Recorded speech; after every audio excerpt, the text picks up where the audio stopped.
Desde o período paleolítico, temos registros dos seres humanos se comunicando através das imagens. A imagem acompanha a humanidade.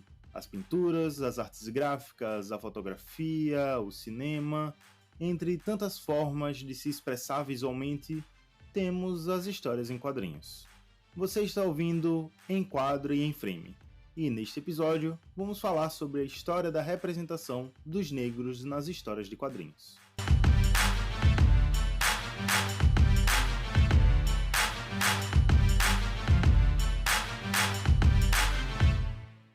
As histórias em quadrinhos são, por assim dizer, derivações das artes gráficas. Charges e caricaturas já eram comuns antes de vermos uma narrativa contínua desenhadas em quadros subsequentes. Não há uma unanimidade do marco da primeira história em quadrinho do mundo. Porém, diversos estudiosos defendem que foi a série Yellow Kid, do ator estadunidense Richard Outcault, publicada em fevereiro de 1986. O personagem já aparecia em charges do jornal New York World desde 1984.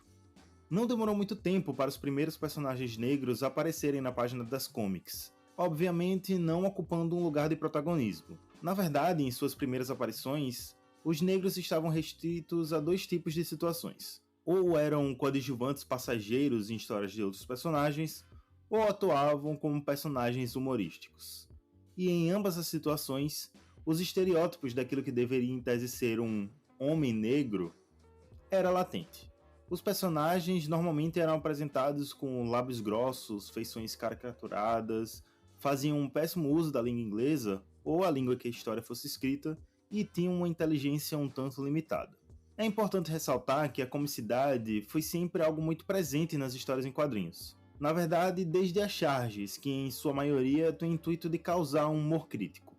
O problema aqui é que a comicidade gerada a partir dos personagens negros era, e por vezes ainda é, pejorativa e degradante, causando uma inferiorização e estereotipando o que é ser uma pessoa negra. No geral, falamos muito sobre estereótipos, mas esquecemos de definir as coisas. Para Stuart Hall, coloca que a estereotipação é um ato de reduzir um ser ou um grupo para uma característica mínima, fazendo toda a sua existência girar em torno disto. Complementa esse pensamento trazendo a definição do psicólogo italiano Bruno Mazzara, que coloca que o estereótipo é um conjunto coerente e bastante rígido de crenças negativas que um grupo compartilha em relação a outro grupo ou categoria social. Ou seja, mesmo que seja uma característica marcante, não existe estereótipo com conotação positiva.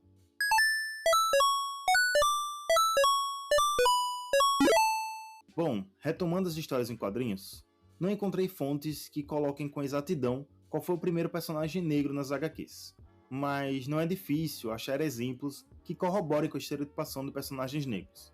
A maior parte vem dos Estados Unidos, que foi onde a mídia se popularizou mais rapidamente. Até os anos 1960, os Estados Unidos viveram as leis segregacionistas, que segregavam as pessoas negras em diversos âmbitos da sociedade. E, obviamente, as mídias estadunidenses seguiam o mesmo pensamento e endossavam racismo contra a população negra e xenofobia contra imigrantes. Um grande exemplo disso vem na figura emblemática do Pato Donald.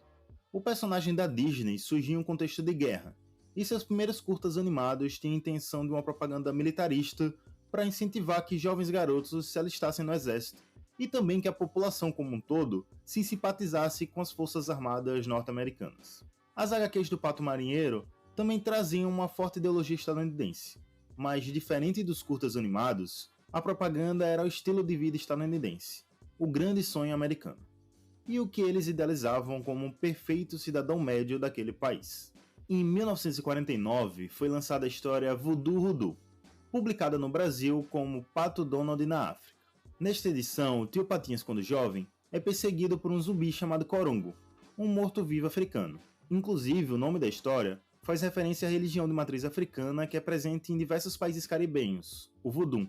Os cultos dessa religião também passaram por um processo de demonização em diversos produtos culturais estadunidenses, principalmente com os conhecidos bonecos voodoo. Bom, os anos se passaram dentro da história e o zumbi volta a assombrar. Porém, por sua falta de inteligência, o Corongo pensa que o Donald é ainda o Tio Patinhas quando jovem. Então o protagonista e seus sobrinhos decide viajar para a África e pedir ao feiticeiro que desfizesse os efeitos da magia que fez com que Corongo perseguisse o tio Patinhas. Ao chegar ao continente negro, Pato Donald se depara com os habitantes locais totalmente estereotipados e indo além. Os nativos ou eram supersticiosos e covardes, ou então eram malandros dispostos a faturar alguma grana em cima do homem civilizado. A história Voodoo Hoodoo faz parte da coletânea escrita pelo autor Keno Don Rosa, que mostrava as aventuras do tio Patinhas ao redor do mundo. Foi só no ano 2023 que a Disney baniu essa história, assim como toda a coletânea escrita por Don Rosa de futuras publicações da empresa.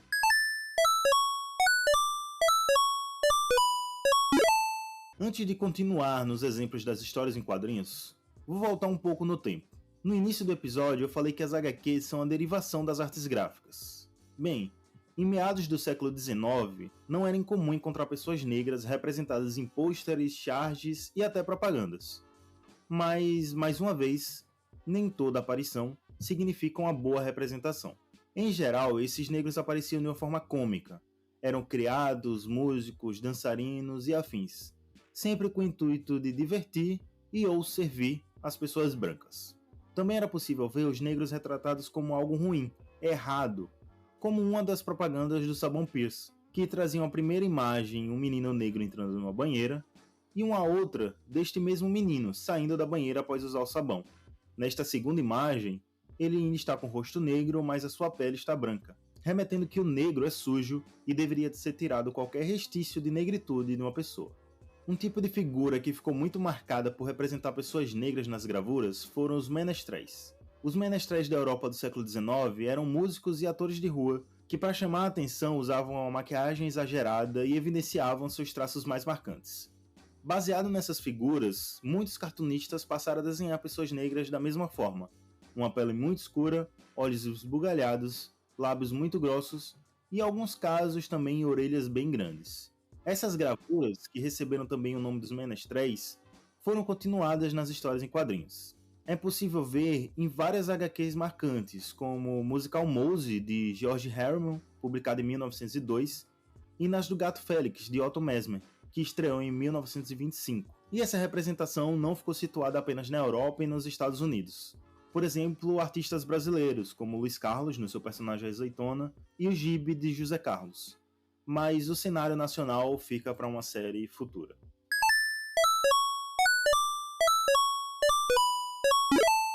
Agora, indo para a Bélgica, vamos falar do personagem mais famoso unindo todas as mídias do país, o Tintin. A série de histórias criadas pelo autor Hergé em 1929 é conhecida no Brasil como As Aventuras de Tintin. A série acompanha o repórter Tintin em suas aventuras ao redor do mundo, sempre acompanhado do seu fiel cão Milou. Originalmente um personagem de histórias em quadrinhos, Tintin também já ganhou sua versão para a série animada, e a mais recente foi em 2011 num filme também animado, dirigido por Steven Spielberg. Para além da sua popularidade, Tintin também ficou marcado pelo seu teor colonialista nas histórias que se passavam fora da Europa. Um dos maiores exemplos vem já no segundo livro da série, publicado em 1930, na história Tintin no Congo.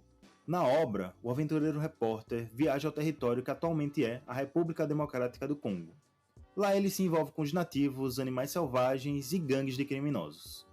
Na época, o território do Congo ainda era uma colônia belga, e durante toda a trama, os personagens negros são postos como inferiores, e assim como na história do Pato Donald, Tintin chega sendo como o homem civilizado dentro daquele local.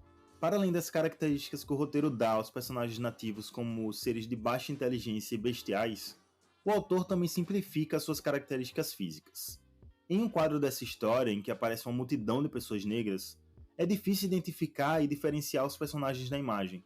Todos são desenhados da mesma forma, com a mesma fisionomia, mudando em alguns casos apenas a roupa e o cabelo, bem diferente como Hergé desenhava os seus personagens brancos. Em outro quadro da mesma história, são apresentados dois chimpanzés que se envolvem com Tintin, e é para dizer, no minimamente estranha, a semelhança entre os traços colocados nos chimpanzés e nos personagens negros dentro do mesmo livro. É explícito nessa edição a visão de que, para esses autores, as pessoas negras estão bem mais próximas da animalidade que as pessoas brancas, sendo assim inferiores em diversos aspectos. Anos depois, Hergé se pronunciou sobre Tintin no Congo. afirmando que se deixou levar pelos preconceitos da sociedade burguesa e que o espírito da trama era condizente com a visão paternalista que o Ocidente tinha em relação aos países africanos à época. Em 1970, essa história ganhou uma reedição com algumas modificações, como por exemplo um trecho que Titin dá uma aula de história aos estudantes africanos, ensinando que o país dos alunos era a Bélgica. Na nova edição, o autor transformou o cenário em uma aula de matemática. E a África não foi o único lugar de polêmicas na retratação de sociedades de Hergé. Quando o personagem vai ao Peru em Tintin e os Prisioneiros do Sol, de 1946, o autor retrata parte da população nativa do país sul-americano como se vivesse que nem os maias, uma população que já não existia há mais de 500 anos quando a história foi escrita. Esse episódio retrata mais uma vez como as populações que foram historicamente colonizadas são vistas como primitivas e inferiores. As polêmicas em torno de Hergé e Titin voltaram a ser discutidas agora em 2024, quando a seleção belga de futebol divulgou um uniforme especial em homenagem ao personagem, remontando a sua famosa roupa de camiseta azul e calção marrom. Esse uniforme levanta a discussão de que, mesmo Titin sendo o maior personagem do país, é válida uma homenagem a uma figura que teve tantas histórias de cunho racista e xenofóbico? Bom, para a Federação de Futebol Belga, faz total sentido a tal homenagem.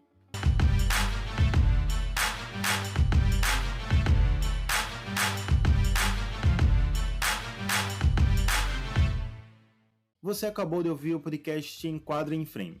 Este episódio faz parte da série Reflexões sobre HQs e suas representações. Essa série de episódios é baseada na minha dissertação, que o link de acesso, assim como as outras referências para a construção do roteiro, está aqui na descrição.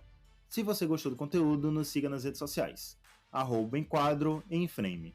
Eu sou Hector Souza e fui responsável pela pesquisa, roteiro, narração e edição deste episódio. A transcrição de áudio e a revisão do episódio ficou por conta de Gabriela Ferreira. A arte de capa é de Eric Torres.